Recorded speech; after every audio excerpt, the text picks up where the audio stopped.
नमस्कार। आज हम बात करेंगे लाल बहादुर शास्त्री जी के बारे में। आज का विशेष दिन इसलिए चुना गया है क्योंकि आज 2 अक्टूबर है और 2 अक्टूबर 1904 को लाल बहादुर शास्त्री का जन्म दिवस है। इनका जन्म मुगल सराय में हुआ था। इनके पिताजी श्री शारदा प्रसाद श्रीवास्तव, जिनको मुंशी जी के नाम से भी जाना जाता था, और माता जी का नाम राम दुलारी देवी था। इनकी आरंभिक शिक्षा मुगल सराय से ही हुई। बाद में शास्त्री जी ने दर्शन शास्त्र और नैतिक शास्त्र में उपाधि भी डिग्री प्राप्त करी।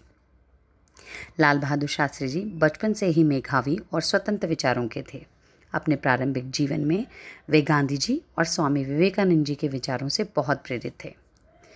शास्त्री जी ने ऐसे आदर्श स्थापित किए हैं जो आगे चल के जननायक के रूप में उन्हें प्रदर्शित करते हैं।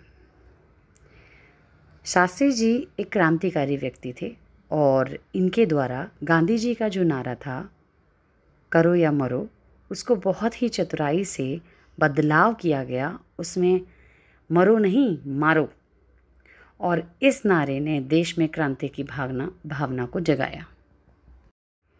यूँ तो लाल बहादुर शास्त्री जी के जीवन से हमें अनेकों प्रेरणा मिलती है। उनका सादा जीवन और उच्च विचार आज भी आदर्श के रूप में प्रस्तुत हैं। लेकिन एक वाकया मैं यहाँ ज़रूर बताना चाहूँगी कि जब लाल बहादुर शास्त्री जी दूसरे प्रधानमंत्री हमारे आज़ाद भारत के बने, तो उनके परिवार वालों ने उनको कहा कि भाई अब आप प्रधानमंत्री बन गए हैं तो एक कार ली जाए। तो उन्होंने पता किया कि भाई कार कितने में आती है, तो अनुमान लगा कि 12,000 के आसपास जो है कार का प्राइस है। और उन्होंने अकाउंट अपना चेक किया तो 7,000 रुपये उनके अकाउंट में थे। वो चाहते तो सरकारी पैसे से अपनी गाड़ी ले सकते थे, लेकिन आप इस बात से उनके चरित्र का और उनकी ईमानदारी का, उनके सादगी का समझ सकते हैं या निर्णय ले सकते हैं कि उन्होंने 5,000 का लोन लिया और 2 घंटे के अंदर उनका लोन जो है सैंक्शन हो गया और उनको अप्रूवल मिल गई।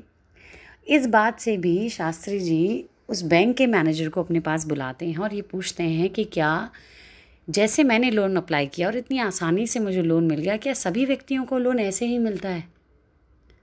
ये बात आपको सुनने में शायद छोटी लग सकती है, लेकिन जब हमारे जीवन में ये अप्लाई होती है ना, तो ये बड़ी विशेष बात होती है कि हम इतनी बड़ी डेजिग्नेशन पर होकर लोन ले रहे हैं, जबकि हमें पता है कि हमारे एक फ़ोन कॉल से या हमारे एक इंस्ट्रक्शन से बहुत कुछ परिवर्तन हो सकता है।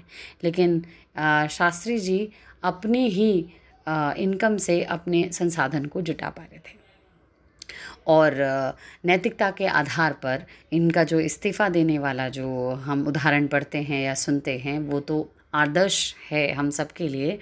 तो बस यही उम्मीद आज के दिन, इस विशेष दिन पर 2 अक्टूबर को, कि भारत के सभी लोग गांधी जी के विचार यानी अहिंसा का पालन करें और शास्त्री जी के विचारों को अपने जीवन में लाएं, जो सादगी और उनके उच्च विचारों को हम तहे दिल से अपनाएं। शायद यही सच्ची श्रद्धांजलि होगी।